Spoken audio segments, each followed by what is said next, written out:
हाँ जी, आपका सबक मतलब मैं शुरू कर रहा हूँ।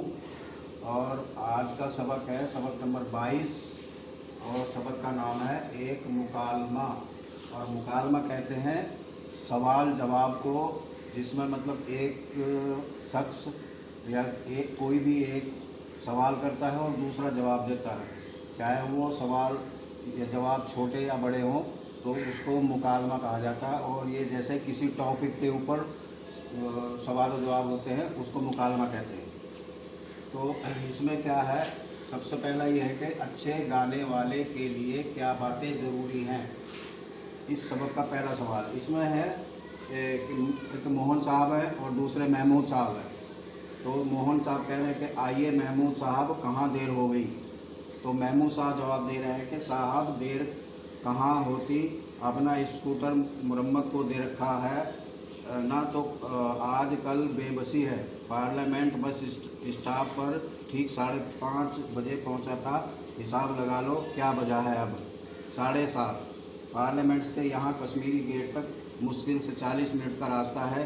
तुम्हारे घर तक आने में 5 मिनट और लगते होंगे।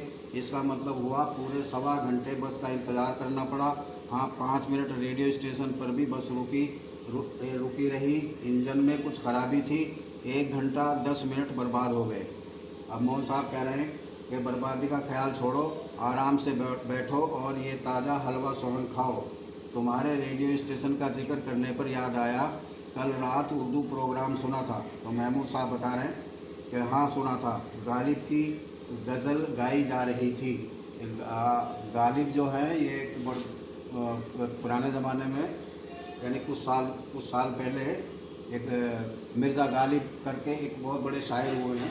तो ये गालिब जो है, मैंने आपको निशानात में बताया था कि गालिब के ऊपर जो ये निशान लगा हुआ है, इसको तखल्लुस का निशान कहते हैं।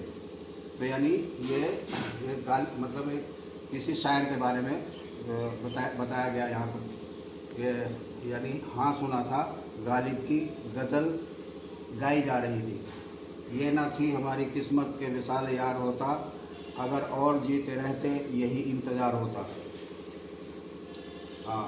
गाने वाले का फ़न जानता, गाने वाला गाने का फ़न जानता था, तलफ़्फ़ुज़ भी सही था और आवाज़ भी अच्छी थी। अब मोहन साहब कह रहे हैं, मैं गज़ल और अफसाने की बात नहीं कर रहा।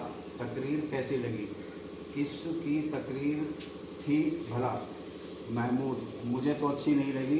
रेडियो पर जो तकरीरें होती हैं उनमें से अक्सर मुझे पसंद नहीं आती। तो मोहन साहब कह रहे हैं क्यों। महमूद साहब कह रहे हैं कि मेरे ख्याल में रेडियो की तकरीर का अंदाज़ इतना अदबी नहीं जितना बातचीत का होना चाहिए।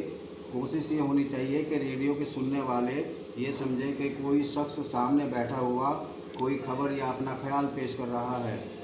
जो कुछ वो कहना चाहता है वो ज़बानी हो, लिखा हुआ ना हो, वरना उसकी तकरीर एक अदबी मजमून या मुकाला बन जाएगी और सुनने वालों की दिलचस्पी कम हो जाएगी। अब मोहन साहब कह रहे हैं, लेकिन अगर आपका मशवरा मान लिया जाए तो नतीजा ये होगा कि एक दिन हमारे ऐसे लिखने वाले, जिनका अपना एक ख़ास स्टाइल है, सिर्फ ऐसा ही लिखने लगेंगे जैसे वो बातचीत करते हैं। और महमूद साहब कह रहे हैं कि नहीं साहब, ऐसा नहीं होगा। इससे सिर्फ ये होगा कि उर्दू नसर में सादगी आ जाएगी और ऐसे लफ्ज़ों का चलन कम हो जाएगा जिनको हम शानदार समझते हैं, मगर बात समझाने में उनसे ज़्यादा मदद नहीं मिलती। इससे लिखने वालों के अंदाज़ पर बुरा असर नहीं पड़ेगा।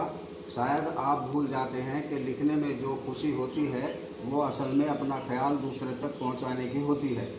बुनियादी चीज़ ख्याल है, लफ्ज़ तो एक ज़रिया है। मोहन साहब कह रहे हैं, आपने तो खुद एक तकरीर पर डाली इस वक्त। आगे महमूद साहब कह रहे हैं, और आप इसे दिलचस्पी से सुनते भी तो रहे। अब मोहन साहब कह रहे हैं, अरे ये हलवा सोहन तो यूं ही रखा रहा, तुमने बहुत तकल्लुफ़ किया, क्या अच्छा नहीं लगा। महमूद साहब कह रहे हैं, नहीं नहीं, बहुत मज़ेदार है। चलो अगर तैयार हो तो अजीज़ के घर चलें। मोहन साहब कह रहे हैं, चलिए चलिए, मैं तो पहले ही तैयार था। तो अब इसमें जो बात, ये सवाल है कि अच्छा गाने वाले के लिए क्या बात ज़रूरी है, इसमें ये जो सबक है इसके अंदर इसका जवाब है। और खुसूसन ये है कि गाने वाले की आवाज़ अच्छी होनी चाहिए और लफ्ज़ों का तलफ़्फ़ुज़ सही होना चाहिए। तलफ़्फ़ुज़ का मतलब उच्चारण। और दूसरा जो है, रेडियो की तकरीर में क्या खूबी होनी चाहिए।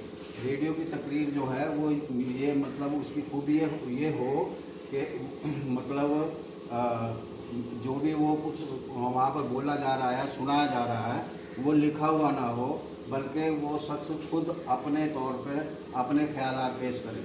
और तीसरा सवाल है, रेडियो की तकरीरों में बातचीत का अंदाज होने से क्या होगा।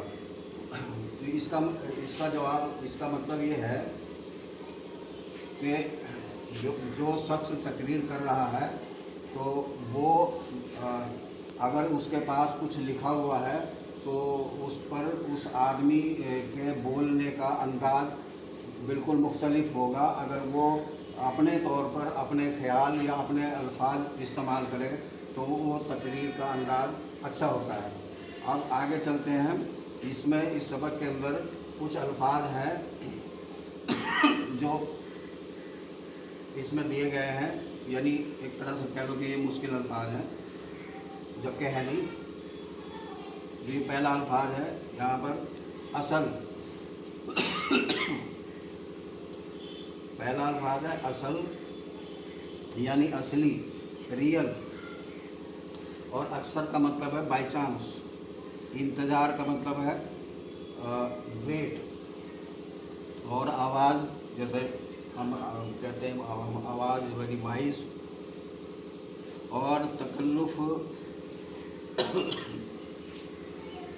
तकल्लुफ़ का मतलब होता है जैसे झिझकना या हिचकिचाना, या किसी कहीं पर अगर हम कहीं बैठे होते हैं, खा पी रहे होते हैं तो उसमें थोड़ी बहुत शर्म महसूस करते हैं, तो उसको तकल्लुफ़ कहते हैं। और चीज़, एनीथिंग, आर्टिकल वो यानी चीज़, कोई भी चीज़, थिंग, हिसाब मतलब अपना, जैसे मान लो जैसे हम बातचीत में कह देते हैं यार इस हिसाब से ऐसा, तो हिसाब वैसे तो मतलब जोड़ने घटाने को कहते हैं, जिसको हम अब दूसरी लैंग्वेज मैथ कहते हैं। लेकिन ये हमारी जो आम जुबान है उसमें मतलब जैसे किसी का अंदाज़ा लगाना। और हलवा ये खाने का एक व्यंजन है, खाने की चीज़ है, आमतौर पे सभी घरों में इस्तेमाल होता है हलवा। और ख़ास मतलब ख़ास का मतलब यहाँ पे होता है जैसे बिल्कुल नया या कुछ अजीब चीज़। और ख़राबी, मिस्टेक और ख्याल, अपनी इच्छा जाहिर करना, ज़रिया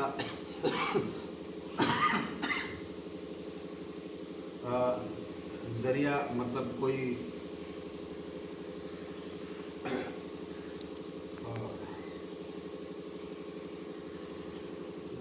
ज़रिया।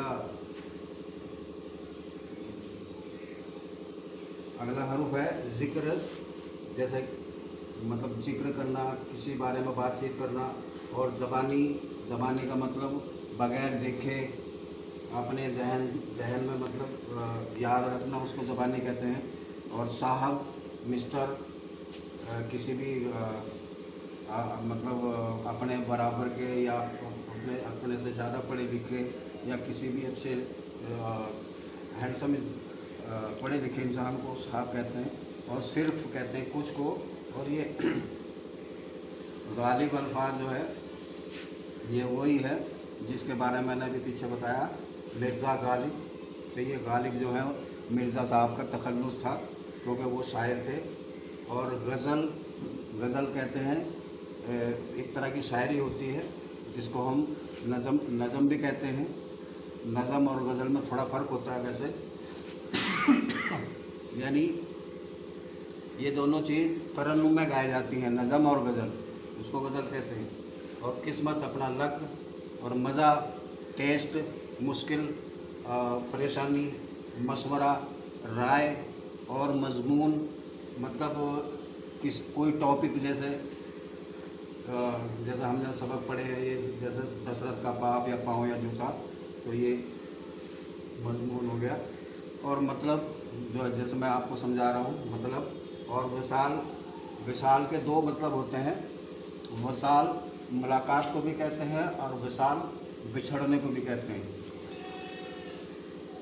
तो मुझे मतलब मैंने जो आपको पूरा सबक पढ़ के भी बताया और इसके सवालों के बारे में बताया और ये जितने इसके अंदर मुश्किल अल्फाज दिए गए थे इनके बारे में बताया। एक ज़रिया अल्फाज है जो मेरे दिमाग में अभी भी नहीं आ रहा। आप वैसा आप समझ गए होंगे कि ज़रिया क्या होता है। तो मेरे जहन में इसका आसान नहीं समझ में आ रहा है कुछ भी। तो बहरहाल ये आपका सबक पूरा हो गया और आप बस इसी तरह से इसको अपने पास अपनी किताब में पढ़ते रहें और इन सवालों पर गौर करते रहें और ये जो अल्फाज हैं इन पर भी गौर करते रहें और लिखने की बार बार कोशिश करते रहें। ये आपके लिए बेहतर है। तो ये आज का सबक आपका पूरा होता है। खुदा हाफिज़।